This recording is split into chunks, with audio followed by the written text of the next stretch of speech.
দর্শক বন্ধুরা, শুক্লাস বেঙ্গলি গণাতে সবাইকে স্বাগত। তো বন্ধুরা, আজকে আমি আরেকটা ভিডিও নিয়ে চলে এসেছি। আজকে আমি রান্না করব। এখানে কুমড়োর ডাঁটা, আবার শাকও আছে, কচি কচি আগাগুলো শাকগুলো দিয়ে দিয়েছি, পাতাগুলো, আর কটা ঝিঙে কেটে নিয়েছি, আর চন্দ্রমুখী আলু ডুমু ডুমু করে কেটে নিয়েছি, বড় সাইজের দুটো। আর এখানে বন্ধুরা ইলিশ মাছের মাথা আছে, আর সঙ্গে একটু কাতলা মাছের তেল রয়েছে, সেগুলো দিয়ে রান্না করব। তোমরা দেখতে থাকো। তো বন্ধুরা, আমি এটা সাদা তেলে রান্না করছি। এখন ইলিশ মাছটা ভাজার জন্য তেল দিয়ে দেব, ইলিশ মাছের মাথা। তো বন্ধুরা, দুটো শুকনো লঙ্কা আমি ছিঁড়ে দিয়ে দিয়েছি।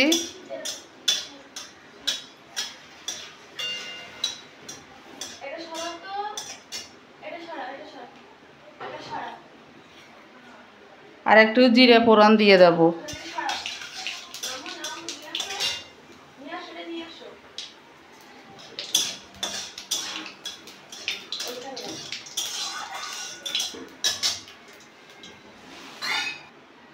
তো বন্ধুরা, জিরে একটু কালো কালো হয়ে গেছে, এখন পেঁয়াজ দিয়ে দিচ্ছি।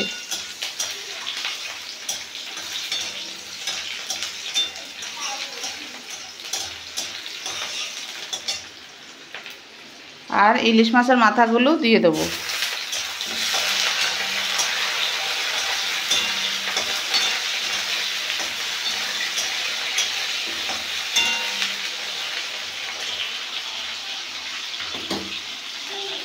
তো বন্ধুরা, কাতলা মাছের একটু তেল ছিল, তো সেটাও দিয়ে দিলাম।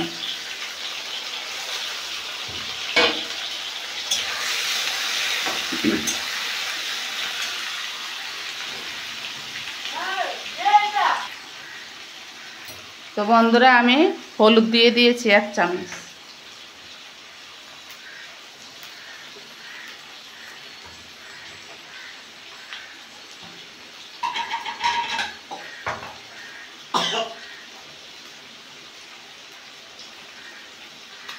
আর স্বাদ অনুযায়ী 1 চামচ নুন দিয়ে দিলাম।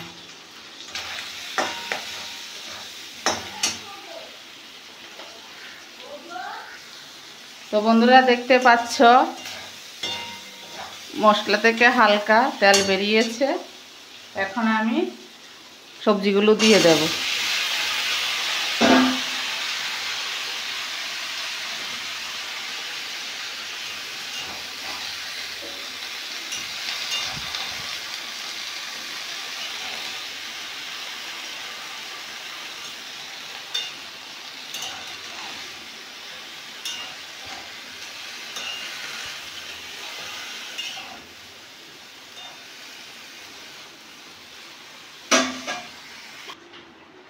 তো বন্ধুরা, আমি কাশ্মীরের লঙ্কার গুঁড়ো হালকা দিয়ে দিচ্ছি। একটু ধনের গুঁড়ো দিয়ে দেব হালকা করে, আর একটু জিরের গুঁড়ো দিয়ে দেব।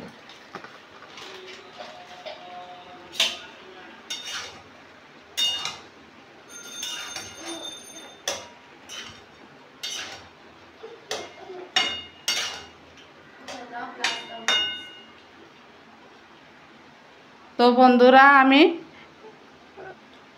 4-5টা লঙ্কা ফালি করে দিয়ে দিলাম, আর 5 থেকে 6 মিনিট রাখবো, তারপর নামিয়ে দেব। তো বন্ধুরা, কুমড়ার শাকে ইলিশ মাছের মাথা দিলে সে গন্ধে গন্ধে খাওয়া হয়ে যাবে 1 থালা ভাত। খুব ভালো লাগবে খেতে। তো বন্ধুরা, কুমড়োর শাক দিয়ে আলু দিয়ে ইলিশ মাছের মাথা দিয়ে হয়ে গেছে। এখন নামিয়ে আমি পরিবেশন করব। নামিয়ে দিচ্ছি। ভালো লাগলে লাইক, শেয়ার, কমেন্ট আর সাবস্ক্রাইব, নোটিফিকেশন করে দিও। Tata, bye bye.